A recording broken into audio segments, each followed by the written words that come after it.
Anthony, bonjour. Alors, 2 ans après un concert Balavoine à Mont-de-Lange, hein, il y a une deuxième édition, donc le 12 octobre. Oui, le 2 octobre 2012, donc Salon Necker à Mont-de-Lange. Écoute, je suis très content que la municipalité de Mont-de-Lange ait une nouvelle fois fait appel à moi, surtout pour ce concert hommage à Balavoine, parce que bon, c'est un concert qui me tient à cœur. J'ai eu l'occasion de rencontrer Daniel Balavoine il y a quelques années, pratiquement à ses débuts, et puis bon, c'était un souvenir inoubliable. Donc un grand concert avec les titres phares du chanteur en fait. Hein. Alors il y aura, je pense, si le public me suit, 2 heures de concert en 2 parties. Avec des titres phares, des titres moins connus. Parce que le but, c'est surtout de faire connaître des chansons qui ne sont pas trop connues de Daniel Balavoine. Parce que on connaît La Ziza, on connaît Sauver l'amour, je ne suis pas un héros, mais on connaît moins Dieu que l'amour est triste, par exemple. Allez hop,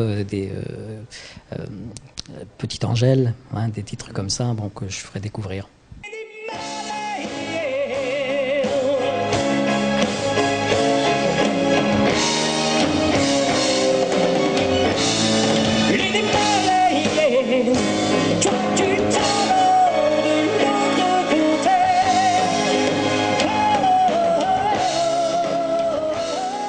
Pourquoi un concert Balavoine et pas un autre? Bon, certes, vous aimez l'artiste, je pense, mais bon, il y a plein d'artistes que vous aurez pu... C'est peut-être le timbre de voix qui se rapproche peut-être de... Oui, c'est une particularité. Bon, je pense que, vu mon timbre de voix, j'aurais eu du mal à faire un hommage à Gainsbourg.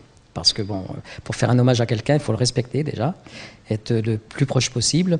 Et puis, j'ai la chance d'avoir un timbre de voix qui s'y rapproche. Donc, voilà, j'adorais ce qu'il faisait. Et puis, toutes les conditions sont réunies.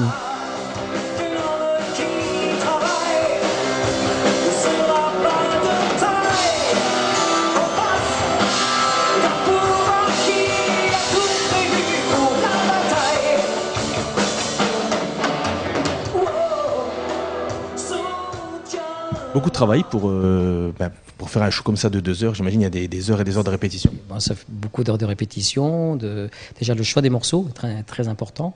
Et puis, surtout, respecter la trame initiale. Pour moi, je ne voulais pas réactualiser Faire un hommage, pour moi, c'est pas modifier. C'est pas modifier ce que l'artiste a fait avant, c'est s'en rapprocher le plus possible. C'est ce qu'on essaie de faire.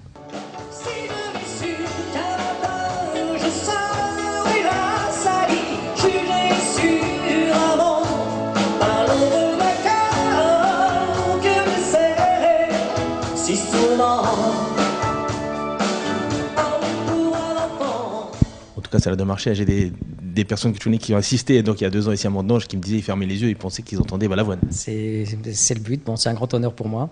Quand souvent on me dit que je fais du playback, c'est encore un honneur supplémentaire.